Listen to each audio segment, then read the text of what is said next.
Why do Pakistanis hate India and your views on Tariq फतेह? तारिक फतेह के ऊपर मैं अक्सर बता चुका हूँ, तारिक फतेह की जो कुछ बातें हैं वो बड़ी बिटर लगती हैं। उनके अंदर रियलिटी नहीं लगती, उनके अंदर उसी तरह की बिटरनेस लगती है जैसे आप वो व्हाई डू इंडिया से हेट वाली बात कर रहे हैं। तो जहां तक पाकिस्तानियों की इंडिया से हेट करने की बात है, ऑब्वियसली वो एक गलत चीज है। लेकिन वही बात आ जाती है कि फिर आप पाकिस्तान में, अभी इंडिया में आप लोगों को अरेस्ट कर लेते हैं पाकिस्तान की क्रिकेट टीम को सपोर्ट करने के लिए।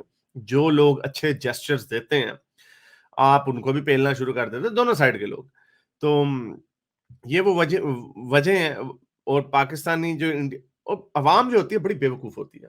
अवाम को लिटरली जिस तरफ लगाना हो, इमरान खान ने सिखों के साथ दोस्ती पे लगा दिया था सारे पाकिस्तानी, ओ सिख बड़े जबरदस्त हैं।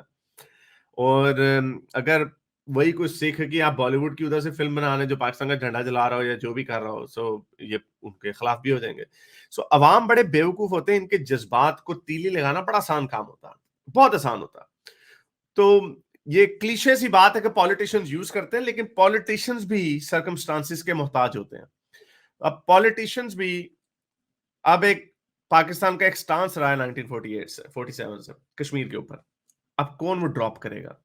कैसे ड्रॉप कर सकते हैं? यानी इतनी बातें करने के बाद कहें कि भाई वी आर मूविंग फॉरवर्ड, ऐसे हो नहीं सकता। तो अब उसको अपनी पोजीशन को, अपनी जगह पे जिद पे खड़े रहना, उसके लिए क्या करेंगे? उसके लिए फिर यही करेंगे, प्रोपेगेंडा करेंगे। उसके लिए बातें करेंगे, जी ये हो रहा है वो हो रहा है, जिसकी आपने अब कोशिश शुरू की। You are very late. I would say कि India was always more responsible state in a way, कि इंडिया में ये चीजें नहीं होती थी। लेकिन अब क्योंकि जब वो टिट फॉर टैट वाला चक्कर शुरू हुआ है, तो अब जैसे आप बलोचिस्तान को दे दो, which is I think fair game, क्योंकि वो फेयर गेम है, क्योंकि आर्गुमेंट वही है कि अगर ये कश्मीर में फ्रीडम फाइटर हैं तो बलोचिस्तान में भी हैं, फिर हम उसको भी हवा देंगे। So that's the reason. और ये फजूल का पंगा है from according to my my point of view. ये मैंने अक्सर कहा है कि ये कश्मीर के ऊपर जो उन्होंने पंगा लिया हुआ है, ये एक फजूल का पंगा है। They should move on with this. जो पाकिस्तान के पास कश्मीर है, जो इंडिया के पास कश्मीर है, मूव ऑन। या जो कश्मीरी अवाम है उनके भी जो सेंटिमेंट्स हर्ट किए, उनको भी जो सेंटिमेंट्स प्रोवोक किए जाते हैं, वो भी उसका प्रोवोकेशन से बड़ा गहरा ताल्लुक है, क्योंकि 80s से पहले वहां पे इस तरह की फ्रीडम मूवमेंट नहीं थी। तो उधर से फ्रीडम की आग लगाई गई ज्यादा, और फिर इंडिया ने सख्त आयरन फिस्ट यूज किया, तो उसके नतीजे में वहां पे भी रेपरकशंस आए। और उसकी वजह से अब वो पाकिस्तान के झंडे लहराते हैं in India versus Pakistan match. तो ये सारी चीजें बड़ी कॉम्प्लिकेटेड है। एंड आई वुड से कि इसका सोल्यूशन तो इतना आसान नहीं है, लेकिन ये वजह है, just to cut the long story short. लेकिन अवाम बड़े बेवकूफ है।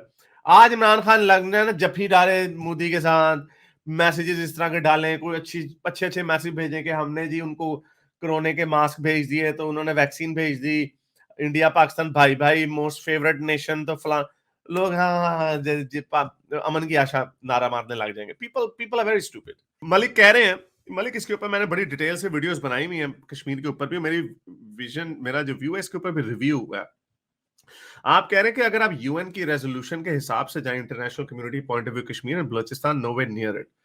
उसकी वजह मैं आपको बताता हूँ। उसकी वजह यह है कि यूएन का रेजोल्यूशन है कि आपने इसको डीमिलिटराइज करना, आपने किसी पहले सीज फायर करना है, डीमिलिटराइज करना है। तो डीमिलिटराइजेशन पाकिस्तान भी नहीं करता। एक उसकी रेजोल्यूशन में यह भी हिस्सा है कि आप वहां की जो सेटलमेंट्स हैं उनको चेंज नहीं करेंगे, यानी जो उनकी एथनिक मेकअप है। आप जाके देखें कश्मीर में, अपने पाकिस्तानी कश्मीरियों से पूछ लो कि वहां पे कितने पंजाबी आजाद कश्मीर में, जिसको हम आजाद कश्मीर कहते हैं, आजाद कश्मीर में ले जाके बिठाए गए हैं। तो ये इसकी वजह है पीछे। तो आप भी इसमें यूएन की रेजोल्यूशन, तो पाकिस्तान खुद उसके ऊपर अमल नहीं करता। एक है यूएन की रेजोल्यूशन का पॉइंट, जब ये सारी चीजें हो जाएंगी, आफ्टर दैट आप उसके ऊपर रेफरेंडम करवाएं। तो रेफरेंडम तब तक भी नहीं हो सकता जब तक वो बाकी की कंडीशन जो है वो हो ही ना, उनके ऊपर अमल ना हो। वो और आर्गुमेंट आप ये कह सकते हैं कि इंडिया टेबल पे आता ही नहीं है, ताकि हम चलो maybe we can lead to that. दूसरा जो आपने पॉइंट उठाया बलोचिस्तान के हवाले से, बलोचिस्तान का मसला, तो ये तो फिर वही बात हुई ना कि क्या यूएन में जो बात जाए वही सही है। अगर आपने इंसानी हकूक की बात करनी है कि कश्मीर के लोगों का हक बनता है कि उनको आजादी होनी चाहिए, तो भाई उसी तरह का अगर बलूचिस्तान में आप रेफरेंडम करा दें, ये क्या बात हुई कि अगर यूएन कहेगा तो तभी हम मानेंगे, तो इंडिया का तो हम नहीं मानते यूएन के रेफरेंडम को। असल तो बात इंसानी हकूक की है ना। असल तो बात अगर आपने मॉरल हाई ग्राउंड लेनी है तो आप तो मॉरल हाई ग्राउंड लेंगे ना कि हमारे मुल्क में लोग हंसी खुशी रहते हैं, अपनी मर्जी से पाकिस्तान की मोहब्बत में रहते हैं। अगर आपका ये आर्गुमेंट है, इंडिया में उन लोगों को रहना चाहिए जो हम ये 22 जो है कहते हैं, नागालैंड तो असम तो मणिपुर तो पता नहीं कहाँ कहाँ वो उनकी फ्रीडम मूवमेंट चल रही है, तो आप उसकी बात क्यों करते हो? जो ये सिखों की जो मूवमेंट है पंजाब के अंदर, क्या वो तो कहीं यूएन में नहीं है, वो तो कहीं पे भी नहीं है, तो आप क्यों उसको फिर शेयर देते हो, क्यों उसको यूज करते हो? तो ये सारी चीजें जो है खालिस्तान जो है, ये सारी चीजें जो है, आप इनके ऊपर ये पॉइंट नहीं रख सकते। तो ये मॉरल हाई ग्राउंड की बात है, इसीलिए इट्स लॉट मोर कॉम्प्लिकेटेड। अपने मतलब की चीजें निकाल लेते होते हैं कि what do you think of Major Gaurav Arya? Major Gaurav Arya को मैंने मैसेज किया था कि मेरे से बात करें, उन्होंने मेरे से एग्री किया था कि वो मेरे से बात करेंगे। फिर 1 या 2 दिन पहले किसी टुन्नी ने उनको मेरा ख्याल बता दिया होगा कि भाई ये बड़ी पुंगी बजाएगा।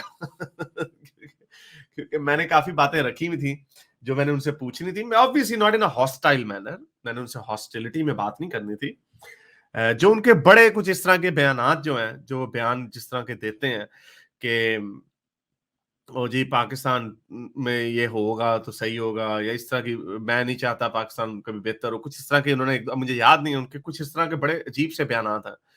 तो मैंने उनके ऊपर उनको कन्फ्रंट करना था, और ये एक सेंसिबल बात है। अगर पाकिस्तान में अनस्टेबिलिटी आती है, अगर पाकिस्तान में आपकी लेट्स जस्ट से अभी जो तहरीके लद्दाख का जो इशू चल रहा है, और अभी दोबारा आएगा तहरीके लद्दाख का, पाकिस्तान में इस्लामाइजेशन बड़ी बुरे तरीके से होने लगी है, अब इसको कोई रोक नहीं सकता। तो ये 22 करोड़ का अवाम का मुल्क है, इसका आपको क्या लगता है ब्लो बैक नहीं आएगा इंडिया में? इसका पूरे खित्ते में क्या पूरी दुनिया में आएगा। अभी एक अफगानिस्तान में तालिबान आए हैं, देखें कितने अफगानी पूरी दुनिया में घूमते फिर रहे हैं। पूरी दुनिया उनको अबैंडन नहीं कर सकती, बहुत सारे लोग भागते हैं फिर। तो बड़ी अनस्टेबिलिटी होगी, उसका नुकसान इंडिया को भी होगा, बड़ा बुरे तरीके से नुकसान होगा।